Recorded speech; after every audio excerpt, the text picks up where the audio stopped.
Today's Toy Spot, we're having a look at the Neca Predators line. We're looking today at Predator Hound.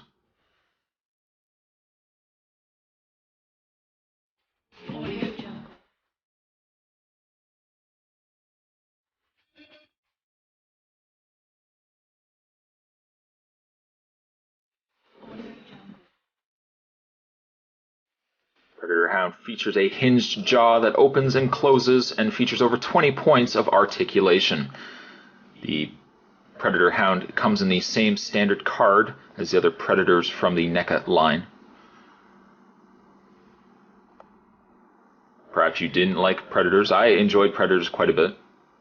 I like the fact also that they had Predator Hounds. On the back of the package, though, the other figures that you can get are the classic style Predator, as well as the Elder Predator. The read-up on the Predator Hound says, raised in a culture that revolves around hunting and stalking prey, Tracker Predator bred and trained Predator Hounds in the art of flushing and tracking as he believed Predator Hounds were not used to their full abilities in the hunt by other Vachas. On his first official hunt of the xenomorph alien, the hounds allowed the tracker predator to track and kill a xenomorph in record time, but there wasn't much of a trophy to collect as the dogs didn't leave a shred of the prey intact.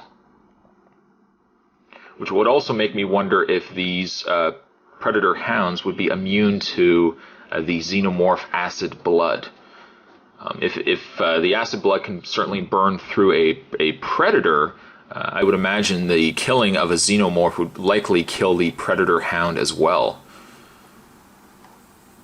So, at any rate, that would be packaging aside. What I'll do is I'll take a bit of a break, I'll get this opened up, and together we'll have a look at the Predator Hound. There's more to come, guys. Stay tuned. Out of package, you get yourself quite a substantially impressive, detailed figure of the Predator Hound. There's certainly a lot of paint work that's been put into it. The sculpt actually is rather nice as well. We'll first zoom into the face, which is a bit covered by the horns protruding out of the sides of the neck of the Predator Hound. But even still, you can make out the very gross, very disfigured looking face of the Predator Hound. As mentioned, the jaw opens and closes. Very nasty looking creature. I like the fact too that they've textured the horns and given it a paint that it almost looks like tree bark.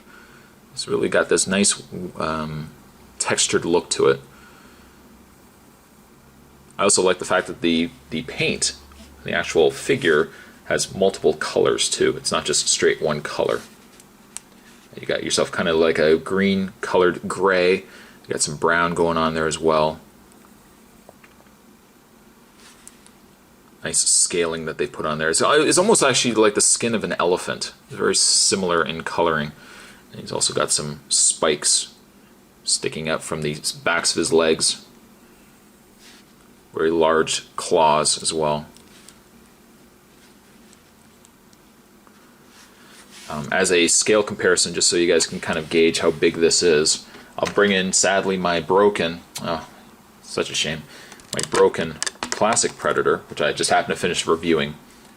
You can see that it is an accurate size scaling to that of what the Predator. Now, granted, this wasn't the Predator that used the Hound, but again, gives you guys an idea.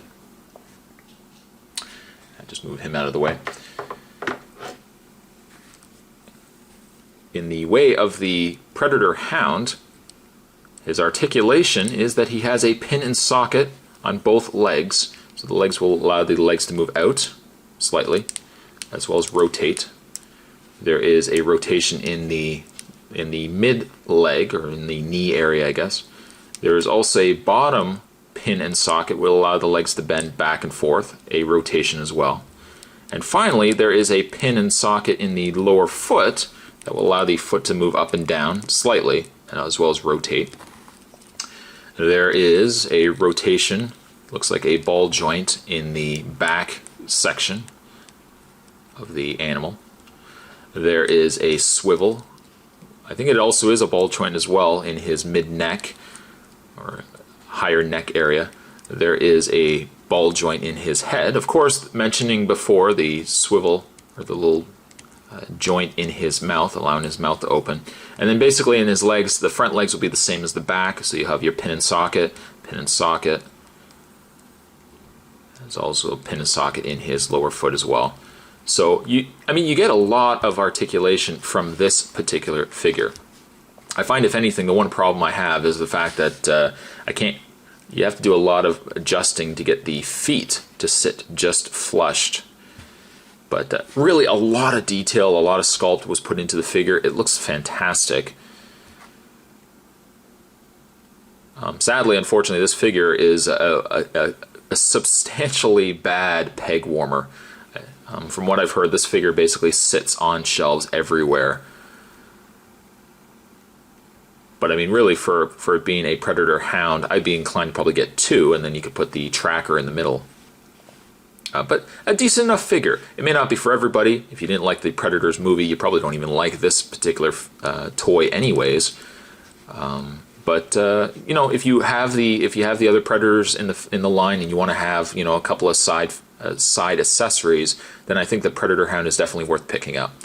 Predator Hound, I'm going to give him an 8.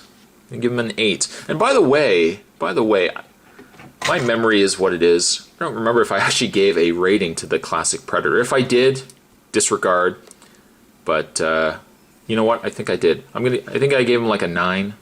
Was it a 9? If I didn't, I'm giving him a 9 now. So there you go. That's memory for you, folks.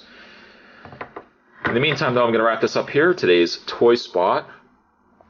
Very nice looking figure, though. Today's Toy Spot, we're having a look at the NECA Predators line. We're looking today at Predator Hound. Thanks for watching.